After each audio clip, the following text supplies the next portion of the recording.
Bueno, amores, este apunte lo tienen en la carpeta de resúmenes dentro de otra carpeta que dice resúmenes de las últimas guías. Esta es la última guía de hipertensión arterial, no hay otra última y por lo tanto, perdón, me baso en esta última guía.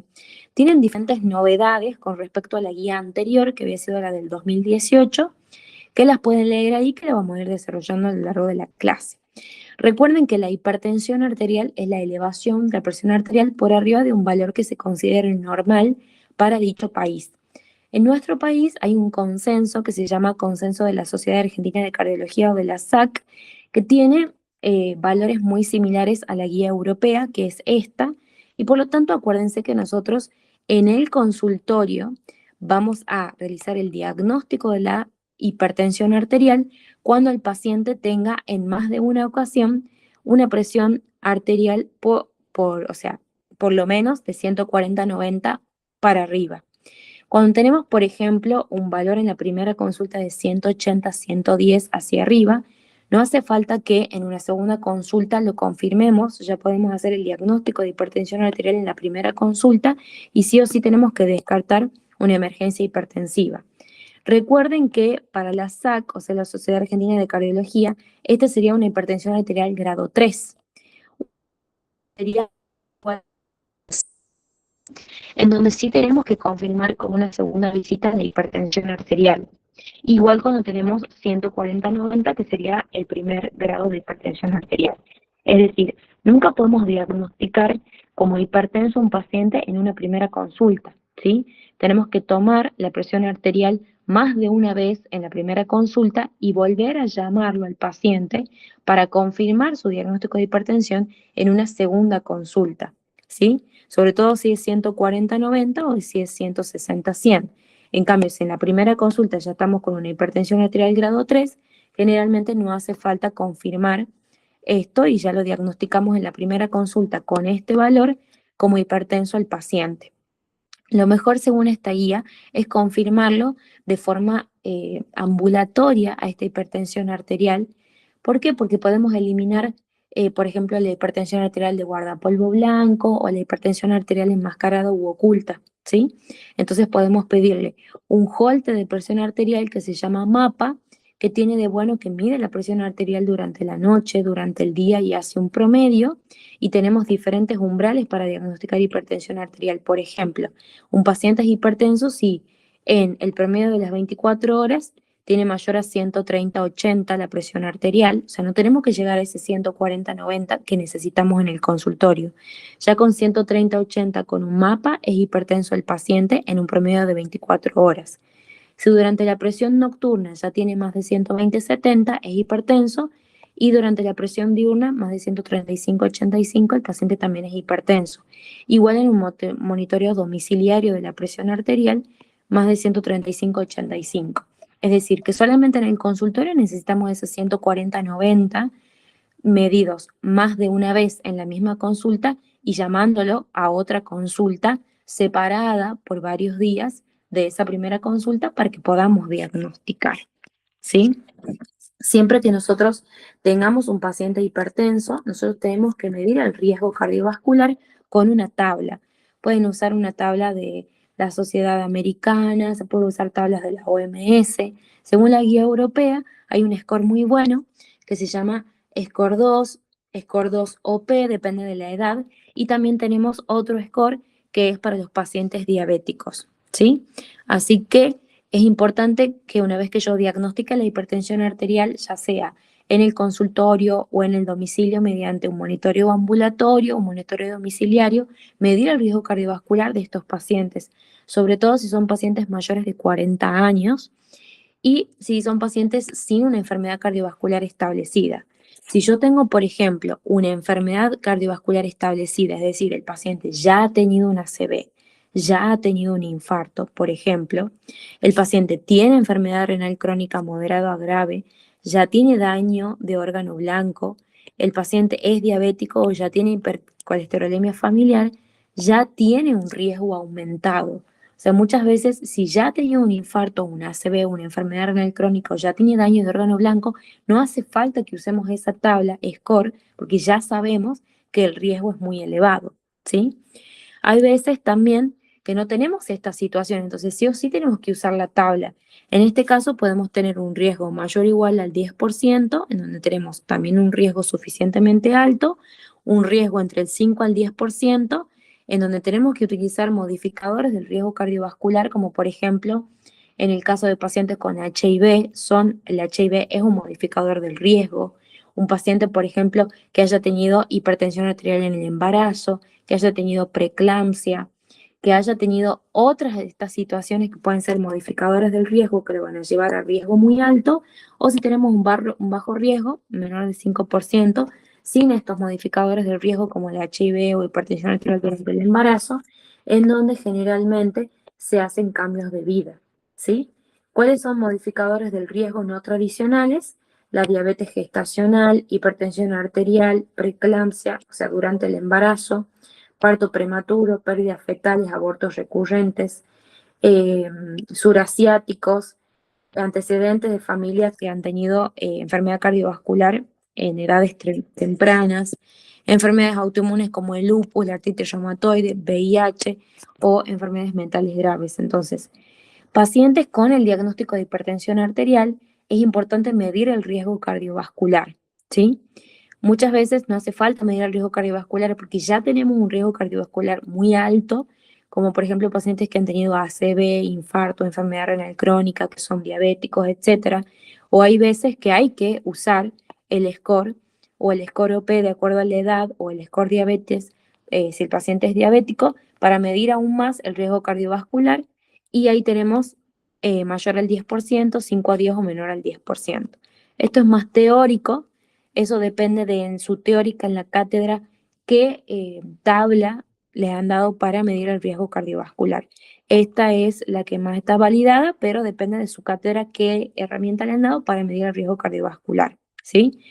¿Cuáles son los factores de riesgo cardiovascular? Bueno, la edad, el sexo, el tabaquismo, la diabetes, la hipercolesterolemia y estos no tradicionales que son modificadores del riesgo cardiovascular, ¿sí? ¿Cómo medíamos la presión arterial? Bueno, ya saben, el paciente tiene que estar relajado, tiene que haber estado en reposo, no haber hecho ejercicio durante los 30 minutos anteriores, ni haber tenido relaciones sexuales, ni haber tomado café, ni haber fumado, que esté bien sentado, con la espalda apoyada contra el respaldo de la silla, el brazo a la altura del corazón, sin tener que estar reteniendo la orina porque tiene ganas de ir al baño, ¿sí? Tenemos que medir sí o sí en ambos brazos durante la primera visita, ¿sí? Si tenemos una diferencia mayor de 10 milímetros de mercurio, podemos sospechar de alguna estenosis en algún miembro superior, ¿sí? Medir la hipotensión ortostática también en la primera visita, ¿sí? Midiendo la presión arterial en 1 y 3 minutos de bipedestación y luego de 5 minutos acostado. Y durante la fibrilación auricular, si un paciente tiene fibrilación auricular, se recomienda que no utilicen los monitores que son automáticos, ¿sí? Sino lo que tienen el manguito que nosotros usamos para medir manualmente la presión arterial, ¿sí? Entonces hay que saber bien medir la presión arterial en el consultorio, pero recuerden que siempre intentamos pedir para el diagnóstico un método domiciliario, ambulatorio, ¿sí? Ya sea las automediciones en el domicilio, ¿sí? En donde se toman todos los días los pacientes 2 veces a la mañana y 2 veces a la tarde generalmente, ¿sí? Según algunas guías, según esta guía, por ejemplo, con una a la mañana y una a la tarde es suficiente, según la SAC, 2 y 2 es lo recomendado. Idealmente 7 días, pero generalmente se descartan los primeros días y mínimo tienen que ser 3 días. Y si tengo más de 135-85, hago el diagnóstico, ¿sí? Y bien, puedo tener el mapa que mide la presión arterial de día, de noche y hace un promedio y teníamos los diferentes valores, ¿sí? Para que yo considere que el mapa me sirve a mí para el diagnóstico, tiene que haber tenido un mínimo de 70% de registros válidos, ¿sí? Cada 15 a 30 minutos durante el día, cada 30 a 60 minutos se toma la presión durante la noche, ¿sí? Y de acá es donde salen los pacientes DIPER o non-DIPER. Recuerden que durante la noche es importante que baje la presión de un 10 a un 20%. Estos son los pacientes DIPER, los normales, ¿sí? Si bajan menos de un 10% es que no ha descendido lo suficiente, eso se llama no diper, ¿sí? Hay veces que la presión arterial eh, baja más de un 20%, esos son los diper extremos, y hay veces que la presión arterial se eleva en vez de descender, y esos son los pacientes Riser. Entonces, lo normal es que sea un paciente diper, es decir, que descienda de un 10 a un 20%. Si desciende menos de un 10%, no ha descendido lo suficiente, entonces es no diper. Si desciende más del 20%, ya es un diper extremo, y si en vez de descender asciende, se denomina paciente Riser, ¿sí? Cuando yo hago el diagnóstico de la hipertensión arterial, ¿por qué? Porque el paciente ha venido a mi consultorio y ha tenido más de 140/90 en por lo menos 2 consultas. En cada consulta por lo menos le tomé 2 veces la presión arterial separadas por 3 minutos. O bien lo confirmé con métodos ambulatorios, domiciliarios, con estos umbrales que dijimos.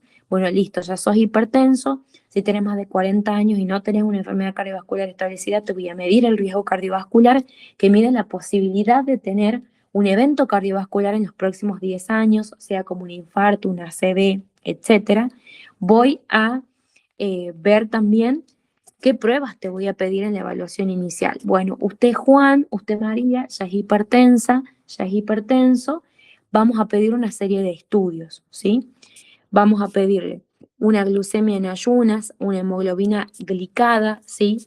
Un perfil lipídico, vamos a pedirle un ionograma, una hemoglobina, porque muchas veces los pacientes pueden tener anemia, la anemia da taquicardia, eso aumenta la presión arterial, ¿sí? También un perfil tiroideo es importante.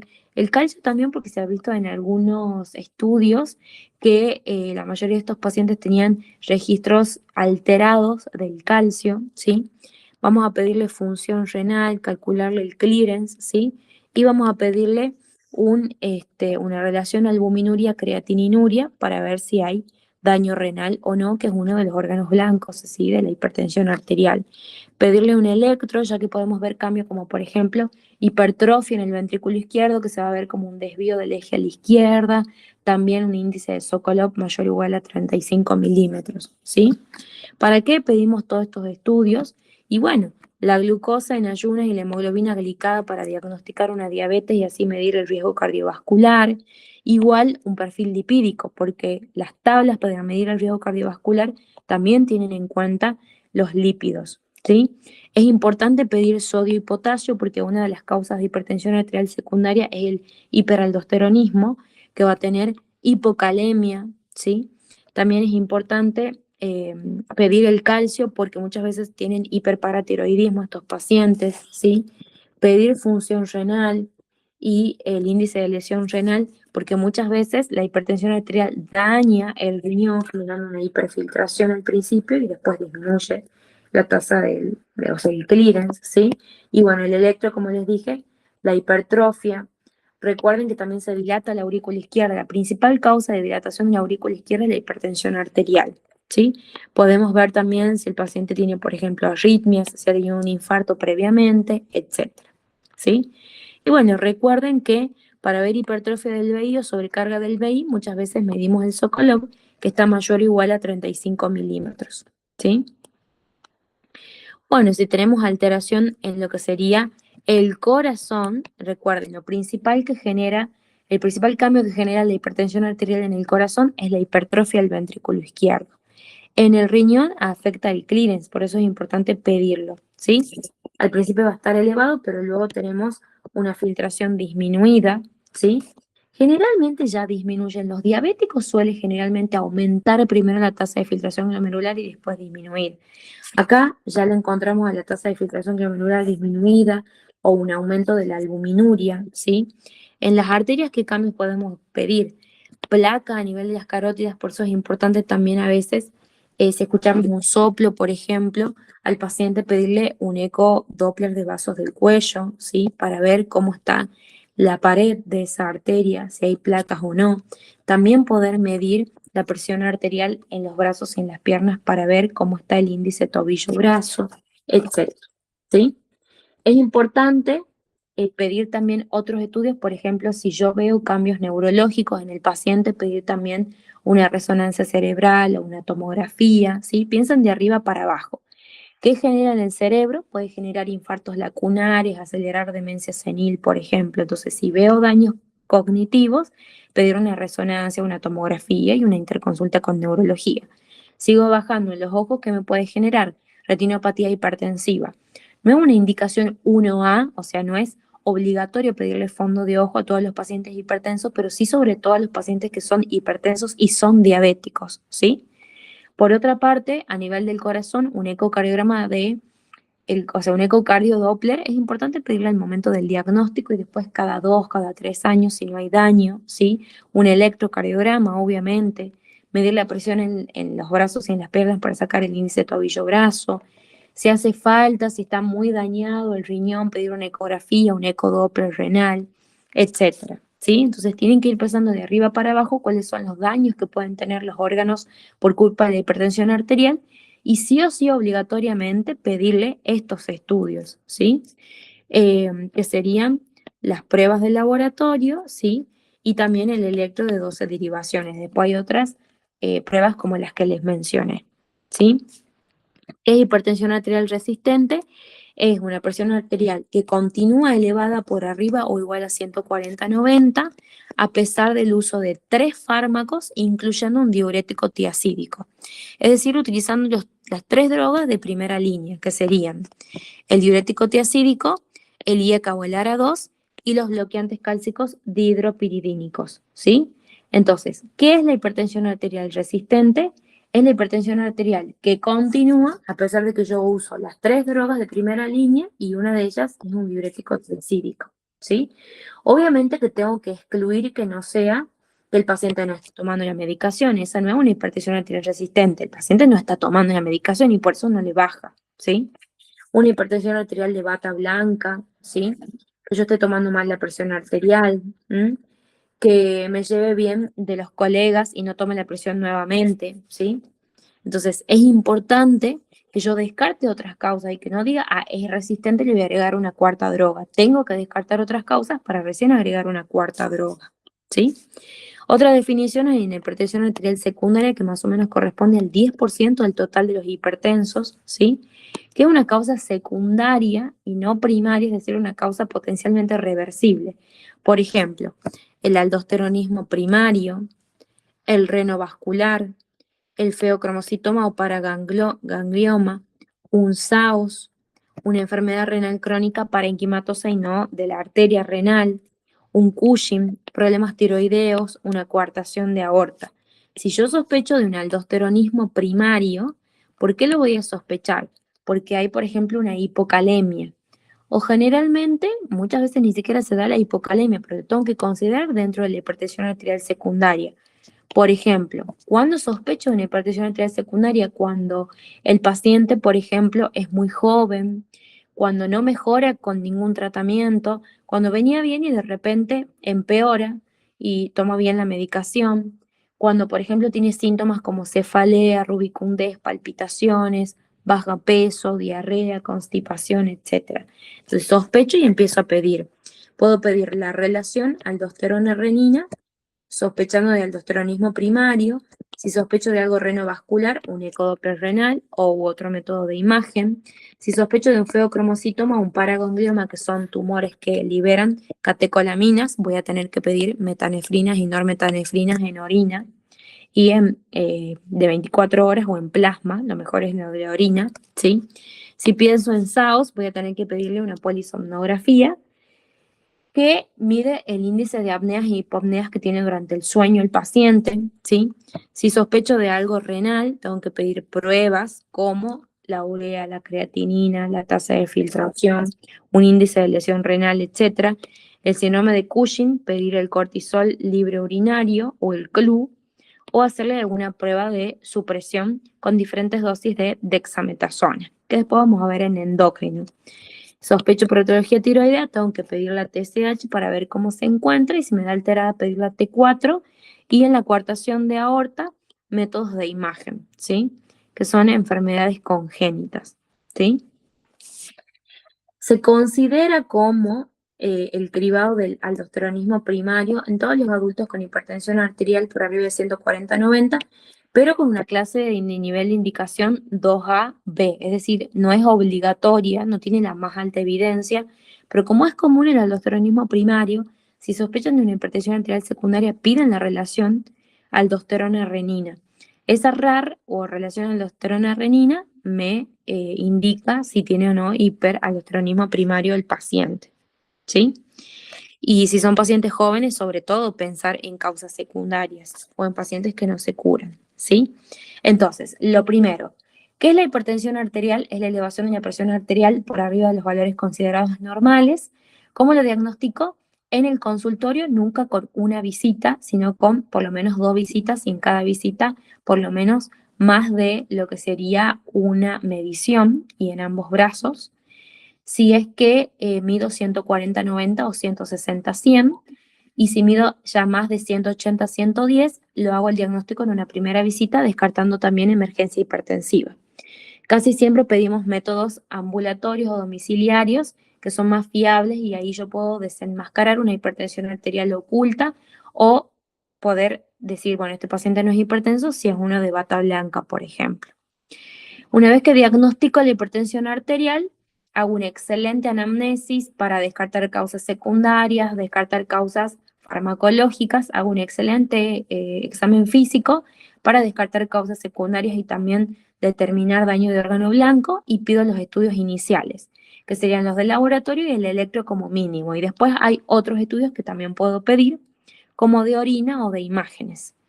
De ahí voy a fijarme que no sean secundaria la hipertensión arterial y de ahí empiezo con el tratamiento no farmacológico, que serían cambios en el estilo de vida, como bajar el consumo de sodio, ¿sí? Elevar el consumo de potasio, el ejercicio aeróbico también de resistencia, una buena alimentación, sobre todo la dieta DASH, que es la dieta para stop hypertension, o sea, disminuir la hipertensión arterial, o la dieta mediterránea también, disminuir el consumo de alcohol, de azúcares libres y el tabaquismo, ¿sí? Acá estamos viendo cuáles son los milímetros de mercurio, piden esto en el examen, ¿sí? ¿Qué es lo que más baja la presión arterial? Bueno, miren, de 5 a 8 milímetros el ejercicio, ¿sí? De 4 a 5 la restricción de sodio, ¿sí? De 3 a 4 el suplemento de potasio, bajo 5 milímetros de mercurio por cada 5 kilos que yo haya bajado de peso. Entonces, básicamente, el descenso del peso es lo que más baja la presión arterial, junto con lo que sería el ejercicio. Pero también el bajo consumo de sodio y complementar también la dieta con potasio. Y una vez que hago las medidas no farmacológicas, también tratar de elegir los mejores fármacos para los pacientes, ¿sí? Los que son de primera línea son los IECA, los ARA2. Lo bueno de los IECA es que son baratos, pero generan tos. Lo bueno de los ARA2 es que no generan esa tos, pero son un poco más caros, ¿sí? Los bloqueantes cálcicos dihidropiridínicos, como la amlodipina, y los diuréticos tiacídicos. Entonces, estos son los fármacos de primera línea. Los bloqueantes cálcicos, los diuréticos tiacídicos y los IECA o ARA2, que serían los inhibidores del sistema renina-angiotensina-aldosterona. Recuerden que el IECA no lo pueden mezclar con el ARA2 por el peligro de trastornos del potasio como la hipercalemia, insuficiencia renal aguda. Los dos están actuando sobre básicamente el mismo sistema, que es el sistema renina-angiotensina-aldosterona, ¿sí? Los bloqueantes cálcicos se prefieren cuando tenemos solamente hipertensión arterial sistólica aislada y en ancianos también. Y los diuréticos tiacídicos, por más de que la hidroclorotiazida sea lo que más leamos, realmente lo que más tiene evidencia son la clortalidona y la indapamida, ¿sí? Los beta bloqueantes no son de primera línea. Los beta bloqueantes se utilizan más cuando los pacientes tienen cardiopatía isquémica o taquiarritmias, como la fibrilación auricular, por ejemplo. La espironolactona tampoco es un fármaco de primera línea, pero sí durante la hipertensión arterial resistente, como por ejemplo la eplerenona, como cuarta droga, ¿sí? Y no se recomienda nunca la combinación IECA o ARA2 más ARA2, como yo les decía, ¿sí? Hay otros fármacos como los inhibidores de la SGLT2 que no son de primera línea, que se utilizan sobre todo en diabéticos, con hipertensión o enfermedades renales crónicas con hipertensión, El sacubitril/valsartán, que es de primera línea cuando los pacientes tienen además de hipertensión e insuficiencia cardíaca. Semaglutide, sobre todo cuando son obesos, ¿sí? La firenenona, sobre todo en enfermedad renal crónica de tipo diabética. Y luego hay inhibidores de la síntesis de aldosterona, como el Baxdrostat o lorundrostat, que no lo tenemos acá, ¿sí? Que todavía no están en el mercado, ¿sí? Bueno, cuando queremos combinar fármacos, esta guía dice que lo mejor es arrancar con combinaciones, ¿sí? Excepto en pacientes mayores de 85 años o que tengan fragilidad o que tengan una presión arterial elevada o hipotensión ortostática. O sea, las nuevas guías dicen arranca desde el principio con combinación de fármacos, ¿sí? Excepto en pacientes mayores de 85 años, en pacientes frágiles, en pacientes con hipotensión ortostática o en pacientes con presión arterial elevada. O sea, no llego a 140/90, sino estoy en 130, 135, ¿sí? Y acá está, cuando acá preferimos la monoterapia inicial y lo mejor es empezar con una combinación. Por ejemplo, IECA-UARA2 más el bloqueante cálcico o el diurético en una sola pastilla para favorecer la adherencia, ¿sí? Entonces, empiezo con la combinación de doble terapia. Si no me alcanza y si no llego al valor objetivo que era entre 120 y 129 la sistólica, ¿qué voy a hacer? Voy a agregar el otro que me faltaba de la primera línea, ¿sí? En el caso de que no, voy a llegar a las máximas dosis y si no llego con estos tres fármacos, incluyendo el diurético tiacídico, ya tenemos una hipertensión arterial resistente donde tengo que comprobar realmente que el paciente esté tomando bien la medicación, ¿sí? Y agrego como cuarta droga la espironolactona. Y como quinta droga ya tenemos el beta bloqueante, ¿sí? El objetivo general es tener la presión sistólica entre 120 y 129, ¿sí? Y si no, bueno, voy a tener ahí en cuenta otras posibilidades. Si son pacientes muy frágiles, no voy a querer tener tan baja la presión arterial, ¿sí? O que realizan hipotensión ortostática con facilidad, por ejemplo, ¿sí? Entonces, el objetivo en general es 120, 129. Si hacen hipotensión ortostática o si son mayores de 85 años o si son frágiles, por ejemplo, intento tener un valor menor a 140, ¿sí? No soy tan estricta. En pacientes con diabetes, ¿sí? Entre 120 y 129, con enfermedad renal crónica entre 120 y 129, ¿sí? Con insuficiencia cardíaca con FEI deprimida entre 120 y 129, igual si tuvo un ACV previo, y en el caso de que sea una embarazada, menor a 140/90, pero que la sistólica, perdón, que la diastólica no sea menor a 80 porque eso puede perjudicar al feto. Entonces recuerden, casi siempre el objetivo es entre 120 y 129, excepto en ancianos o en pacientes muy frágiles o en pacientes que hagan hipotensión ortostática menor a 140 o en embarazadas. Pero en embarazadas que no baje la diastólica de 80 porque puede peligrar el feto, ¿sí? Bueno, en cuanto a poblaciones especiales como hipertensión arterial en el embarazo, podemos tener, por ejemplo, la preeclampsia, en donde elegimos en la hipertensión arterial durante el embarazo la betalol, alfa-metildopa, unifedipina, ¿sí? Eh, y ECA-UARA2 están contraindicados porque generan teratogenia, ¿sí? Y si yo ya tengo más de 160, 110, hay que internarla a la paciente, aunque esté asintomática, y disminuirle con fármacos endovenosos. Si tengo 150, 155, puedo usar vía oral. Pero si ya tengo 160, 110, voy a tener que utilizar endovenoso como por ejemplo el labetalol. También podemos utilizar alfametildopa vía oral, pero lo mejor es internarla a esa paciente y utilizar como primera línea el labetalol, ¿sí? Contraindicados, obviamente, el IECA-2 por la teratogenia, ¿sí? Bueno, ya dijimos todo esto, acá también.